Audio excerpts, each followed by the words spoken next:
Well, a warm welcome to you all to the second in our RHEA webinar talk series. RHEA Talk webinar series. First, let me introduce myself. My name is John Bone. I'm the Chief Commercial Officer for RHEA Group, and I will be your facilitator for today's session.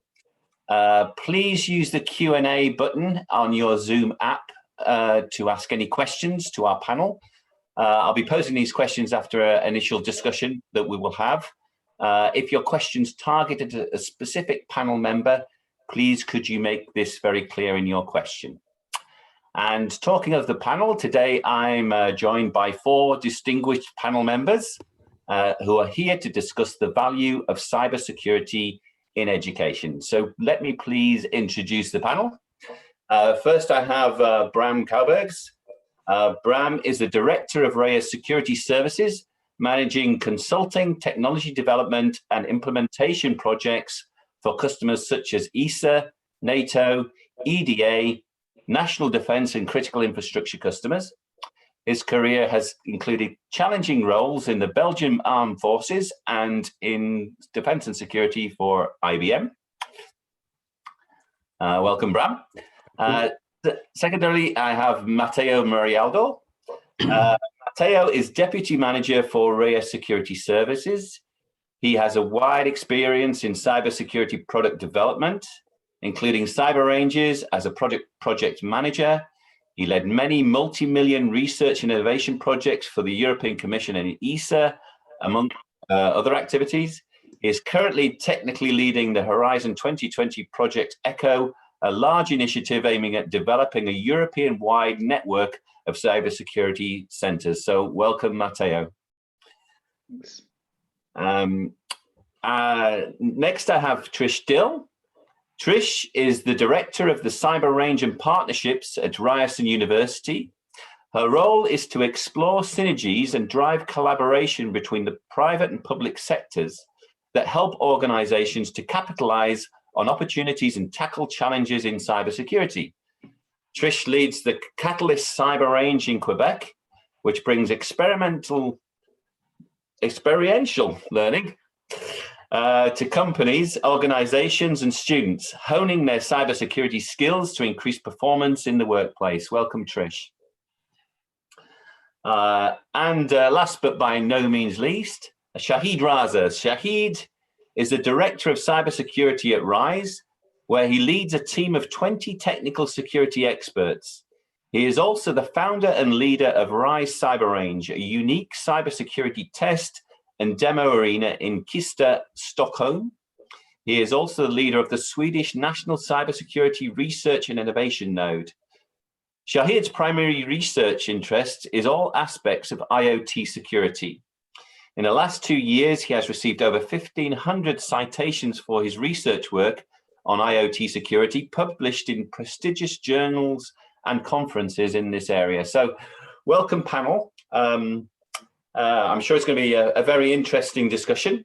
So just a quick introduction to RHEA before we go into this. So for those of you not familiar with RHEA, we are a security and space engineering services company with over 600 employees across Europe and Canada.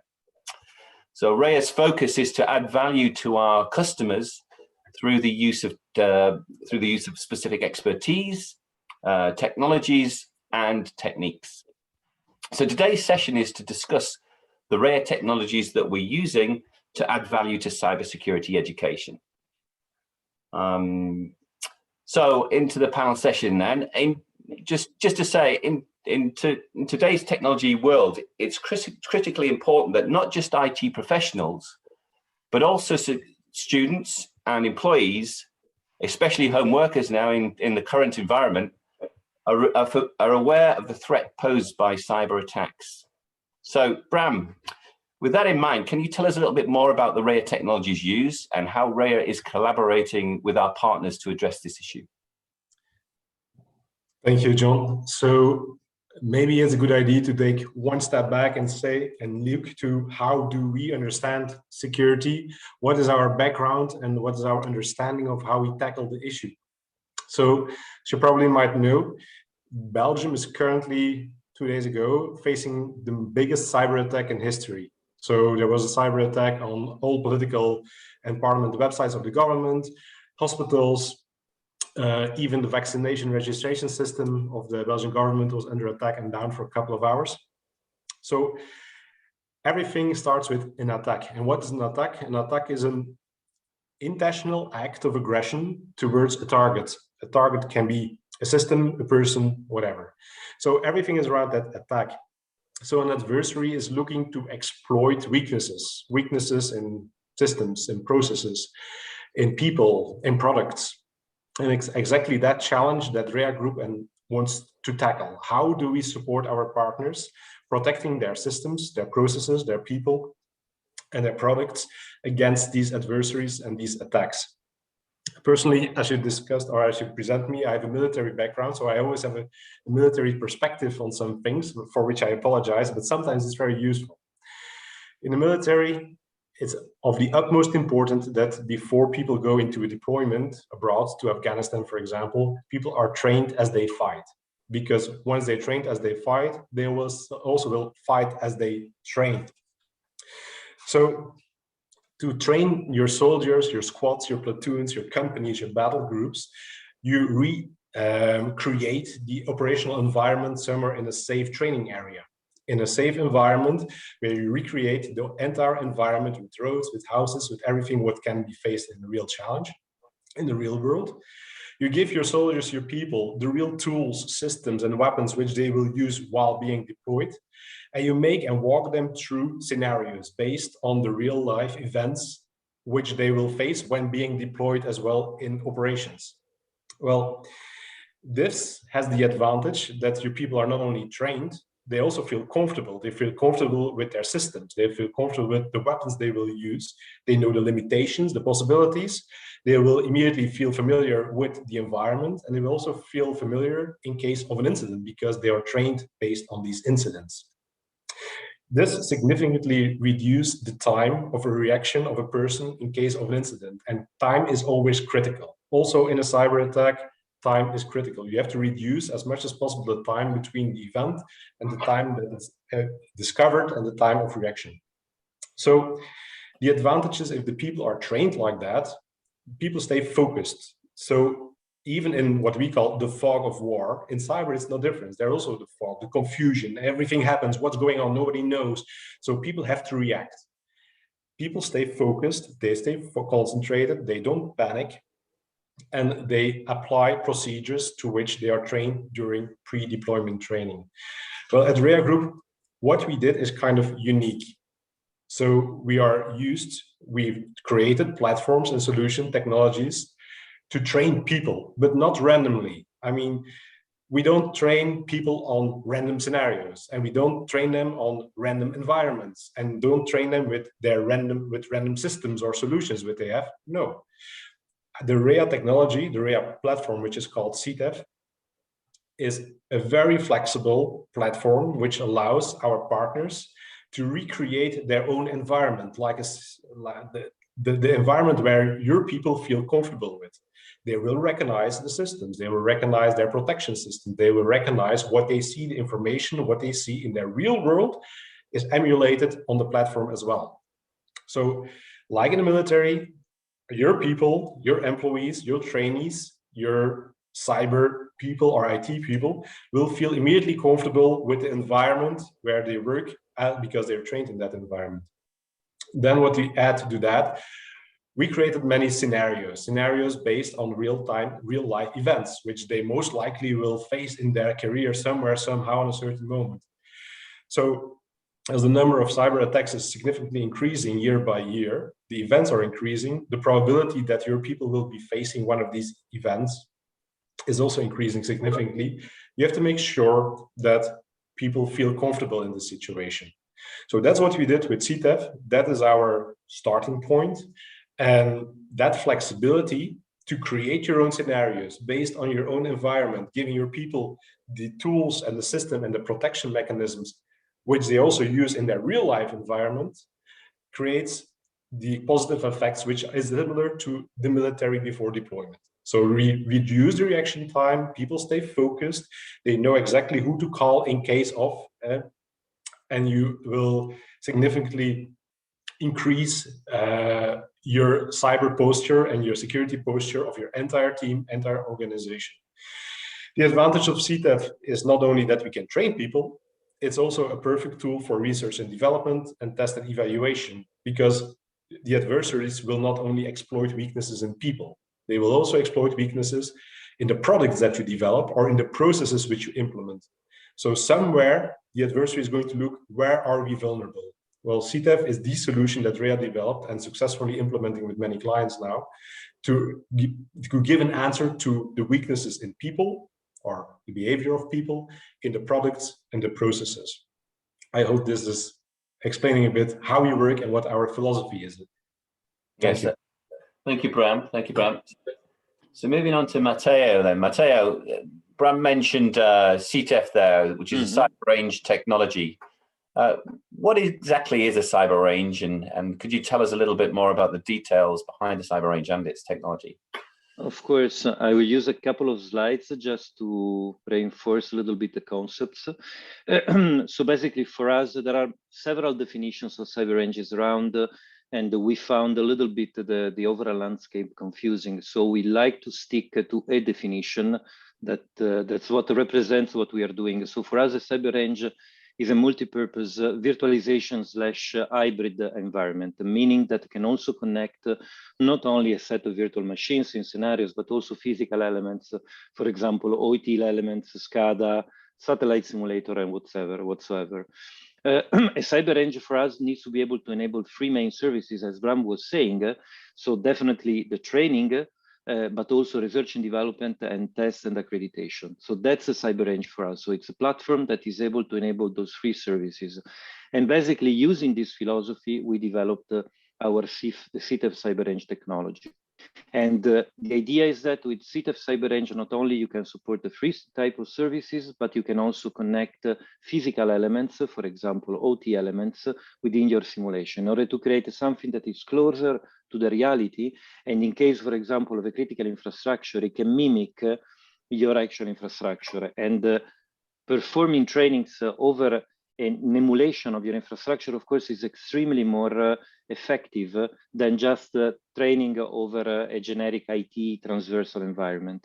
But from where did we come to build our CTEF cyber range? Basically, our experience started in 2014 when we built the first cyber range for the European Space Agency, which was a complex simulation of a full space mission, from the satellite simulator to the ground segment to the mission control system, etc. By the way, we are now building the next generation of emulation environment, of synthetic environment for the European Space Agency within the Security Cyber Center of Excellence. So starting from this experience, we built our commercial solution, CTEF cyber range, which is really tailored in order to first create a complex simulation environment in a simple way.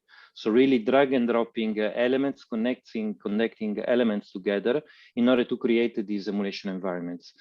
And then we built the verticals, so the support for training with the timeline of events, with the questionnaire, so all the support that is due in order to provide an effective training, but also facilities to support research and development and also testing, with again a set of penetration testing and traffic generator features in combination with partners that we can provide.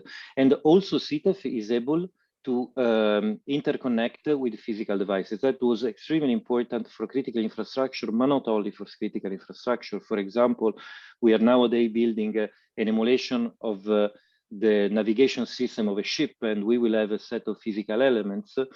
We will build in the next couple of months a complex medical lab with a set of physical medical devices. So it's very important also to have this capability. And in addition, since we believe that the cyber range platform cannot come without content as simply as a technology provider, we are also developing, and at the beginning of the summer, we will go out with a training offering, a set of complex trainings using the platform. They are divided in four different curricula. So from the simple one to complex blue and red team exercises with different level of complexity. And of course, the interesting thing, John, is the fact that when we sell the cyber range, when we have a partnership with our cyber range, we will also provide our training package as a starting point for whatever the customer is interested in providing. So in general, it's quite a complete solution, and definitely with respect to the market, the configurability and the easiness of use is one of the key points of our solution. Thank you, Matteo. That was a good description. So we've heard now from, let's say, RHEA's point of view on how this technology can add value. Now I'd like to ask some of our partners and users how this technology can add value. So Trish, we've now heard about cyber range technology. Can you tell us a little more about how Ryerson University, your experience of using this technology and the benefit that it's delivering to your university students and customers? Absolutely. Thanks, John, and thanks very much to RHEA for including me in this very important conversation. And good morning from Toronto. Ryerson University is unique in that it was born from its polytechnical roots. So at its core, it's concerned with the community around us and with the Canadian economy. As such, the university identified cybersecurity as a key sector that required a bit more attention. And thus, the Rogers Cybersecure Catalyst was born, which is where I work in the university, and it's where the cyber range resides. Being part of Ryerson means that I have the opportunity to leverage the fantastic programming of the institution, but it also allows me to be a bit more innovative and creative as I think about problem solving, enter the cyber range. I'm also able to move a wee bit quicker, moving out of a bit of the institutional structure. At the Catalyst, we focus on bringing cybersecurity skills development to all members of the community. We skill our entrepreneurs through our accelerator program. Our goal there is to help them grow and succeed in the economy. We want our small businesses to pay more attention to their cybersecurity needs. So we've developed learning modules and resources that are accessible to them for free. We believe that young people need to consider their cyber posture much earlier in life. And so we've developed resources, games, and lesson plans for kids from kindergarten to grade 12 and their teachers. At the Catalyst, we want to diminish the skills gap in cybersecurity, and that gap is felt across all sectors and across the globe. We do this by delivering an accelerated training program that we do in partnership with the SANS Institute. The goal of that program is to bring together a group of diverse learners, not necessarily with a technology background, but bring them together to deliver some technical training in an accelerated pace that will get them ready for an entry-level job in cybersecurity. Right now, that program is focused on new career, women in cyber, new Canadians, and young workers. We also help close the skills gap through corporate training, where we will work closely with a company to design programming for their cybersecurity professionals. It can be from the introductory to the much more complex. These solutions will include technical courses. They'll include Canadian perspective workshops and realistic cyber simulations. And again, we aim to serve all sectors. We can do this from automotive to social services.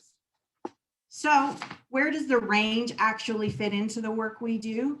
Well, the Rogers Cybersecure Catalyst is actually the first publicly funded simulation training and testing program in Canada. We like to wear that badge proudly, and we do this with RHEA. We are dedicated to upskilling, reskilling, and validating cybersecurity skills for all sectors. We believe the Cyber Range platform is a critical tool in our kit.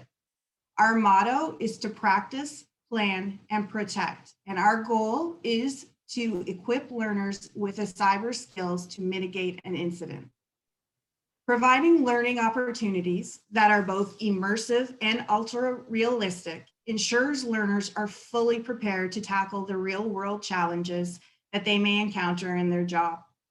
We've put the classroom experience to the test so they aren't caught off guard when an attack happens, like when the company's CEO mistakenly clicks on that link. Many cyber ranges are limited in their access. They're buried in the belly of a company or an organization. But with the help of RHEA's flexible platform, we're bringing this real world learning to a multiple of learners. We want to bring their skill set to the next level and spark their interest in a cybersecurity career. In a practical sense, that means we are delivering workshops. We're embedding the range experience into curriculum.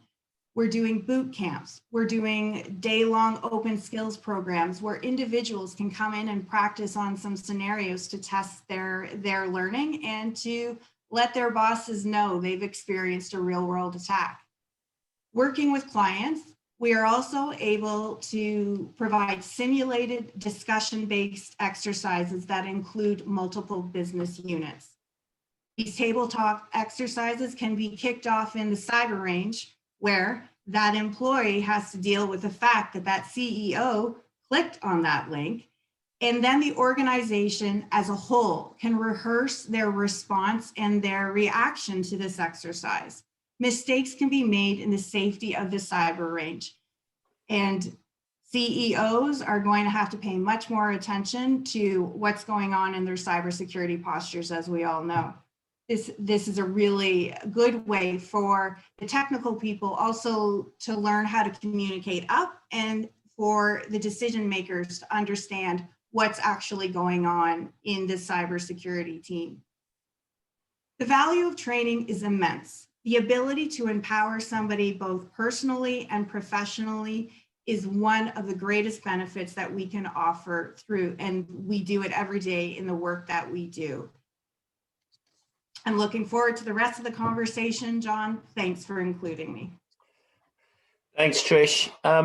Before I move on to Shahid, please don't forget that the Q&A button in the bottom of your screen for asking any questions for our panelists. I'll be opening the questions up after I've spoken to Shahid. So please don't forget to ask us some really difficult questions, not aimed at me, of course.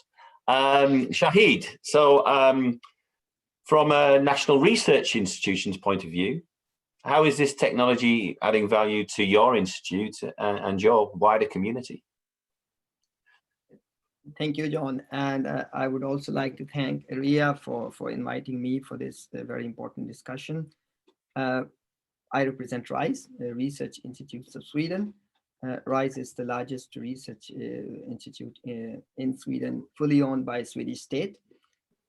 Among other things, research, innovation, one of the main things that RISE has in Sweden that we are controlling or either part of or own 60% of Swedish test and demonstration facilities.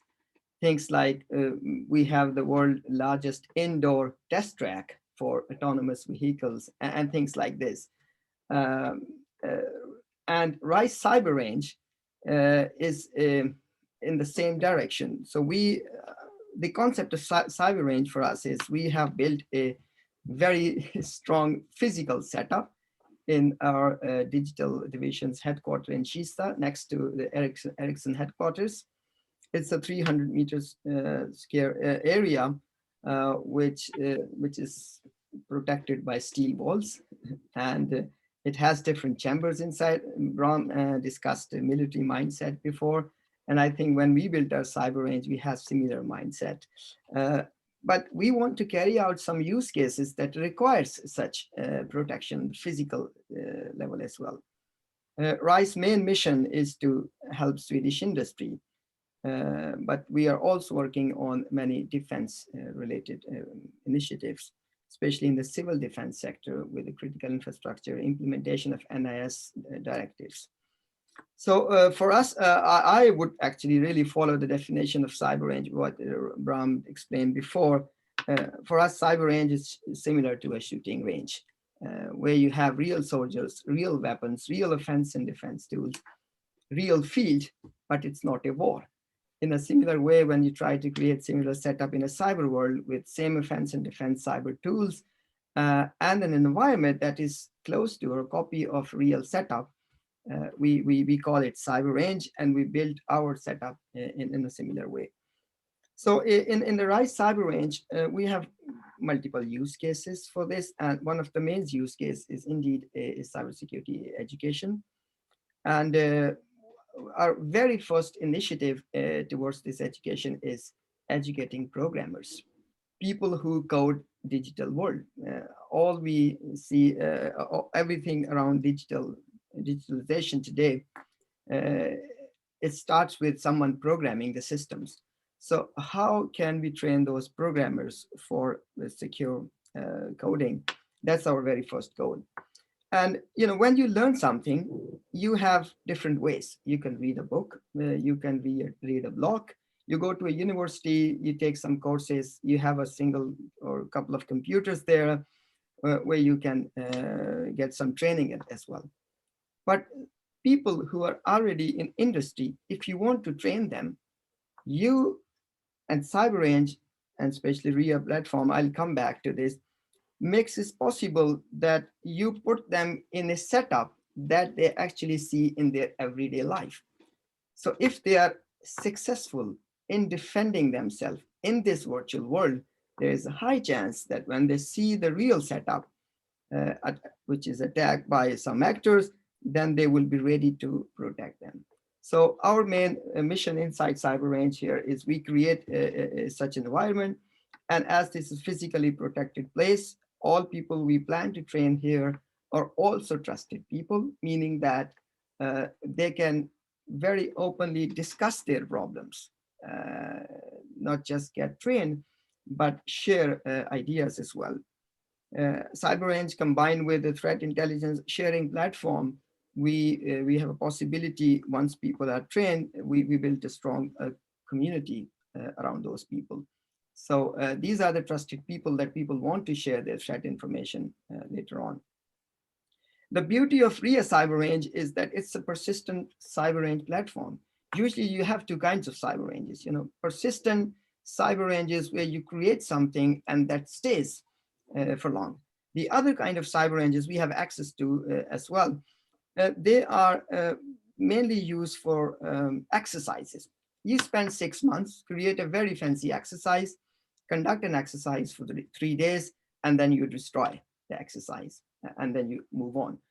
It has its own advantages in the military sector, for example, but for industry, you need some sort of persistence.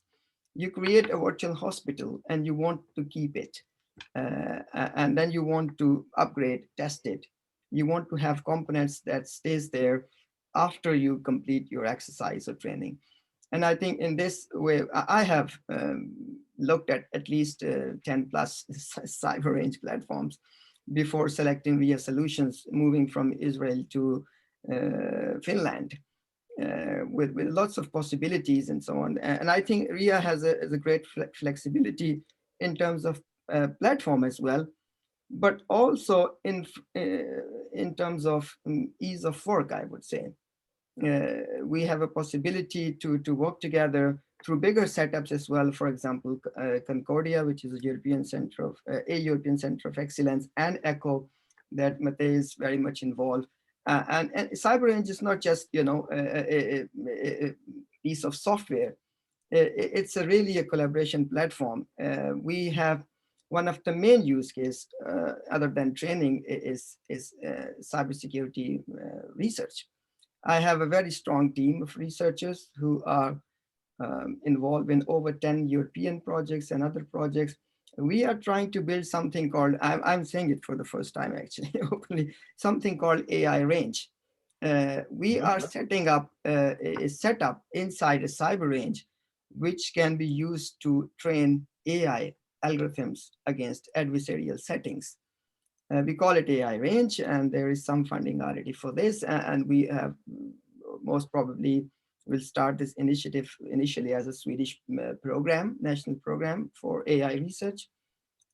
So lots of possibilities, lots of opportunities, less time, but I'm open to questions. Okay, thank you, Shahid. As you heard, Shahid is open to some questions and some some new news there about the AI range. So I'm sure you've got some questions about that. So please ask as many as you like. There's also, I think, a poll going to be open now around the type of training that you have yourselves, which should be shown soon. So we do have a question coming in from Clivio. And the question is, according to Gartner forecast, 75% of CEOs will be personally liable for cyber physical security incidents by 2024. There is an overall push for more regulation and cybersecurity requirements, but also for more awareness and proactive postures. How CyberRange features could satisfy this need for awareness and to acquire operational resilience? Training courses should first tackle CEOs and decision makers before reaching CISOs and software engineers? Question mark.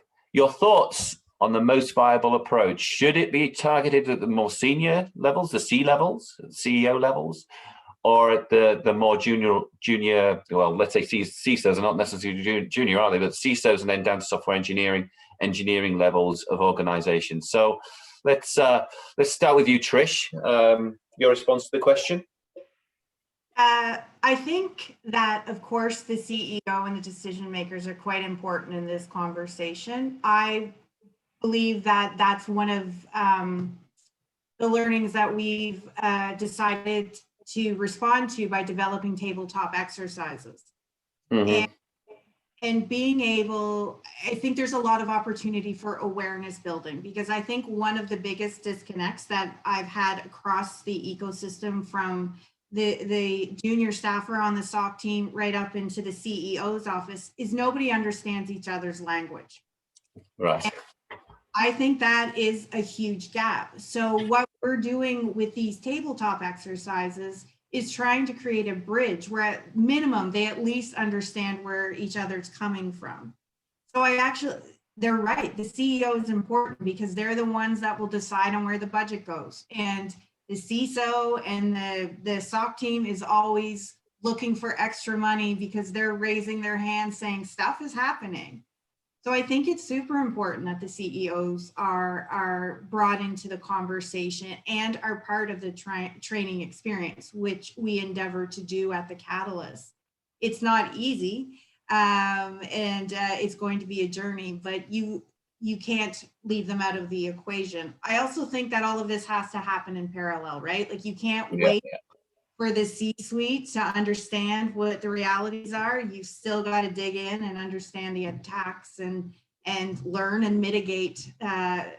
So it's an ongoing process, but I'm a huge supporter in the C-suite understanding. And it comes from personal experience. I'm not a techie. So when I work in C-suite offices and stuff comes up, I'm like, oh, what's the worst that can happen? But now I'm in cybersecurity and I know what the worst is, and it's very scary. So I will do my best to ensure that the language is understood by as many people as possible. Thanks, Trish. I mean, continuing that theme, really, maybe to Bram, from our customers using CTEF, do you think CTEF is an aid to convincing CEOs of what could go wrong in a nice, friendly environment, let's say? Absolutely. So what we discovered, in case of a cyber attack or an incident, your most junior analyst can be the most important person in your entire organization. And that's something where CEOs can feel pretty uncomfortable about it, because, one wrong manipulation can neutralize your whole system. It can bring everything down. So a cyber range is not only giving confidence to the most junior analyst in your team, it's also used as a tool to show to your senior C-level people from, hey, your team is well trained. They know how to intervene. And obviously the time that CEOs were micromanagers and sitting down to the level, no, that's gone, that disappears, it's not functional anymore. So a cyber range is a method and is a tool of creating trust between all levels in a company. And at RHEA, we are the lucky ones that the CEO and all the rest of the employees are really close to each other, but in very structured organizations, it might be different. So Trish and also Shahid mentioned something which was triggering my attention, and it opened also my eyes. We obviously see a platform and a cyber platform as a technological tool. It's a way that we create scenarios and recreate incidents, but actually it's a collaboration platform where indeed all these levels of a company come together. And if you put it even broader, that's what Shahid brought up, it is a community tool. It's not just even people inside your organization. If you work with partners, for example, we have federated ranges of cyber ranges where you can connect different cyber ranges to each other, and all different cyber ranges are speaking to each other, and you not just bring inside your organization everybody to each other, but also horizontal. So a cyber range for me is just an expansion of the real world communication that we do with each other, and it's strengthening confidence, trust, increasing the level of security, and decreasing the reaction time in case of an incident. And that's something that also Shahid brought up. A cyber range, you can obviously see it as a standalone, but the real power is if you connect it to other tools and other solutions like cyber incident response platforms where you can easily communicate and share information about incidents. It's creating an openness about this, it's a safe environment where you can create an openness to discuss about, okay, because what we're actually doing is we are recreating the future and the future of incidents and the future how we should react against these incidents. So the power of the platform is not just a platform, is what you do with it. And then you talk about people. So thank you. Thanks, Bram. Shahid, anything to add on the role of CEOs in the whole of the cybersecurity posture environment, and anything more to say above what's already been said? I would simply second them. We call it socio-technical exercise, and when we built our cyber range, we had a special focus on this, where we actually, I can see from my window that we have at least 6 screens. This tabletop exercise became a digital exercise now. Right.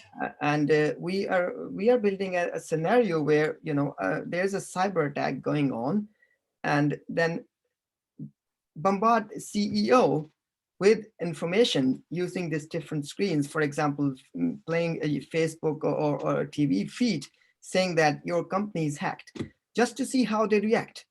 And I think this awareness through a bit of scariness is important for CEOs. When they see their company is hacked in this exercise scenario or in this virtual world, how they would behave would reflect what they would do actually when there's an actual attack. So exactly. And then we have more, of course, once you scare them and then you train them, what steps they could have carried out, and what they actually do. So it's a very important use case for RHEA Cyber Range as well, to train decision makers. Excellent, thanks, Shahid. Matteo, I've got a question for you, I think now. So this is from Daniel. CTEF is a dynamic and evolutive platform. How is RHEA updating and evolving the tool? And are its users and stakeholders involved in improving the platform? So we are adopting, after the initial bulk of development, we adopted quite an agile way to improve the platform. So we have a constant dedicated team that is constantly working on the bug fixing part, of course, but also on the future announcements part. So our customer have a constant contact in case of feedbacks for any problem that they may encounter, but also they can provide feedback and they can trigger us in order to implement those announcements. And then, of course, depending on the deployment model, depending on the chosen business model, a customer may have a little bit more push on asking for features than others, but in general, we take all the feedbacks into consideration. We put them into our pool of features requests, and then we prioritize them depending on the difficulty, on the urgency, etc. What I can say is that the first version of CTEF was out at the very beginning of 2020. And now we have already at version 2, and honestly, the platform changed really a lot. Not the core of the platform, but all the additional features, the questionnaire, the timeline of events, the attacking capabilities, all these things has been added during the year. And basically, we have a roadmap of announcements for at least 1.5 years only now. So I can only imagine that it's going to expand. I mean, the R&D team of the security services is really putting a lot of effort on keeping the platform really at the state of the art. That's fundamental in our market. So definitely any suggestion from a stakeholder is going to be very, very well considered. Thanks, Matteo. Thank you. Just a question coming in from Daniel to Rashid and Trish. Could you both please comment on your cybersecurity graduation rates? I think it's probably associated with the universities and maybe research institutes as well. The context behind this question is the growing gap in demand / supply for cybersecurity skills labor, which I think you alluded to, Trish. The challenge is further compounded by the shift in workforce from boomers, Generation Ys to millennials and Generation Zs. So yeah, Trish, can I start with you? Graduation rates and the growing gap for skills and the skills shortage? So because I'm actually not part of the Ryerson traditional programming, I kind of focus on the programming that we do from the Catalyst. And the goal of the programming is to address those issues by being focused on bringing in a diverse student body. So the only thing you need to do is be 18 years old and pass a very rigorous entry process. But we have folks that were chefs and have become cybersecurity folks. We've had folks that had no idea that they thought cybersecurity would be applicable to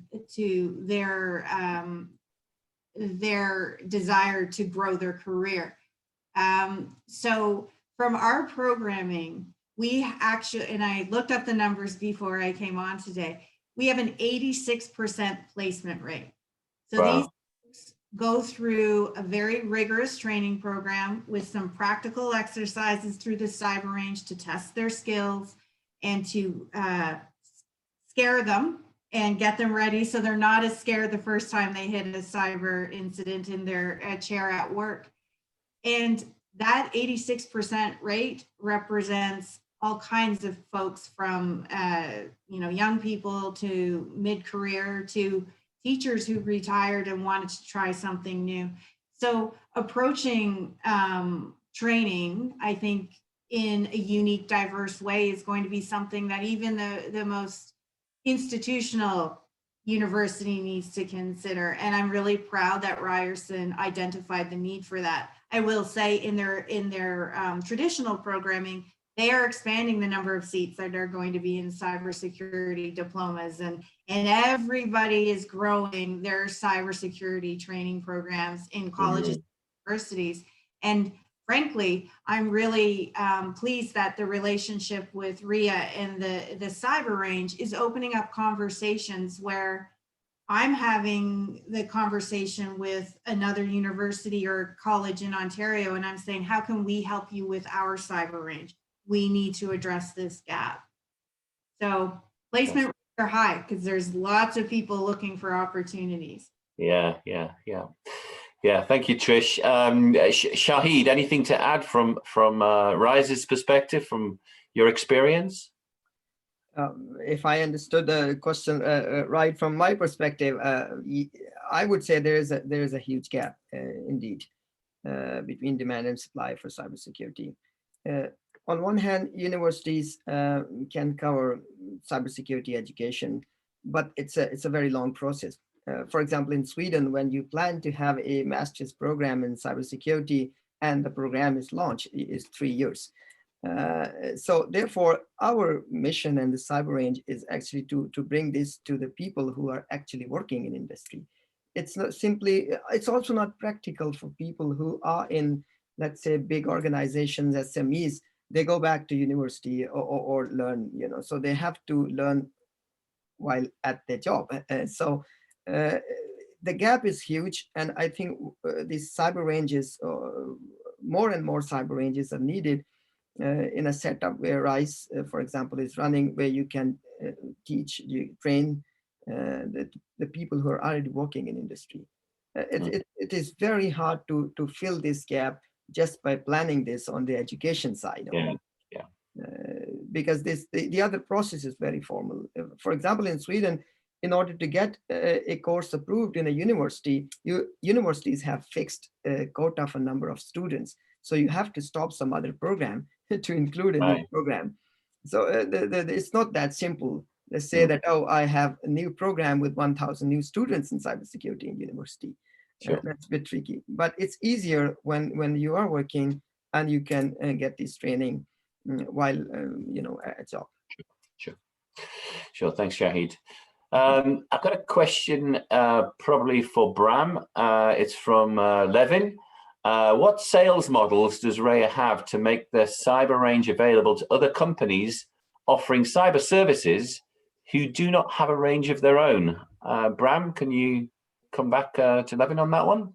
Absolutely, because it's a question we get quite often lately. And the advantage or the nice thing about what we do is that we are a security engineering company, which means we have tools, we have solutions, but we really go to sit together with potential clients about, okay, what do you exactly need and for what purpose? Because the tool or the platform is so multifunctional that you can do anything. And also the sales and the business models related to that are almost endless. So what we do is we sit together with our future partners. We can identify their needs, their requirements. Where do they want to use it for? Is it for R&D purposes, training purposes? Do they want to train others, use it as a service to others? And then we have different business models tailored to that. What we try to do, and what we also succeed to do, is obviously both in the interest of what we do, because Matteo mentioned that the platform is under constant development. We have a very interesting roadmap for the next year, the year after, even to 2-3 years. And that's obviously requiring some investment. We need to make sure that we can grow and keep our solution ahead of the competition of other adversaries even. So we make sure always that there's a business model which is interesting for both parties. One, for the future partner who wants to use the platform for their own purposes. And second, for us, that we can stay ahead of the competition by finding new features, by developing new scenarios, which we obviously send back to our partners. That's the advantage of the ecosystem of partners that we created. We have many universities, research institutes, and others, and we really create that collaborative platform where we all bring the knowledge and understanding together. And then we tailor the business model in the interest of both parties. What was really triggering my interest as well was that Shahid disclosed the new project about the AI range. Well, I think that's, for example, one of the examples which is triggering, okay, we know this is not future technology. It's today that we face these questions. The platform allows it to. And we are always, like the platform is open and flexible, also our business models and our sales models are open and flexible to make sure that both parties profit from this, this partnership.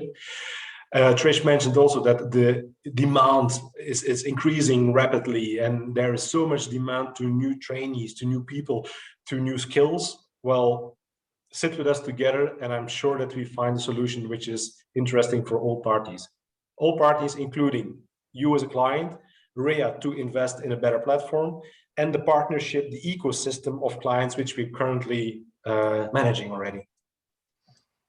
Okay, thank you, Bram. I was just going to actually validate what Bram just said.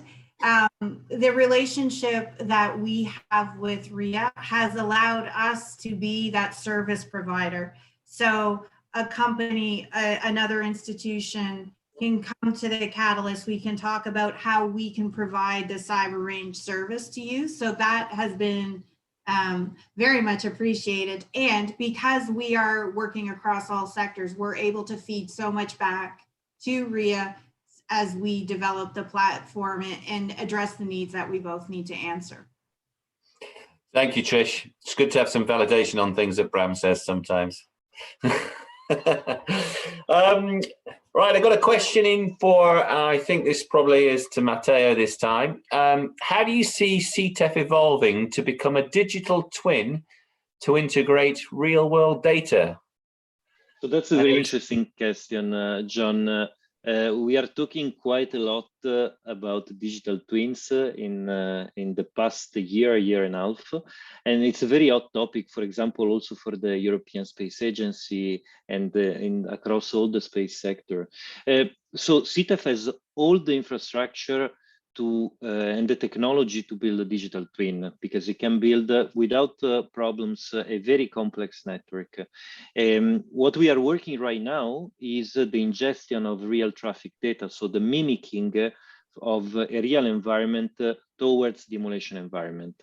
But given the capabilities of CTEF, we believe that the target is not particularly far away if we consider the definition of digital twin as a real complete copy of an environment, including the traffic. And I'm saying that because there are so-called providers of digital twins, which in reality are providing emulation environment, but with limited emulation capabilities. So it depends on where you put the threshold. But if the threshold is the full emulation, we will arrive there quite soon. If the threshold is a partial emulation also of the real traffic, well, with CTEF, you can do it already right now. So it depends, of course, on the time and the effort that you can invest in order to replicate, to study, because of course it takes time. Creating a simple scenario, it takes less time than creating 500 virtual machines of a perfect replica. But the technology is there, absolutely. Sure. Thank you, Matteo. Another question coming from Fabrice. Do you provide training with certification? I'll go to Shahid for the first response to that. Yes, thank you. Straightforward question. Very good question, actually, because RISE is also a certification body in Sweden. We are the main body to do safety certification today, and also 27,000 series cybersecurity certification. So indeed, one of the goals for our cyber range is to use it as a test and validation lab for the new European Cybersecurity Act. EU Cybersecurity Act talks about certification for IoT, cloud, 5G, and it's already possible to create a virtual world inside a CTEF RHEA platform. And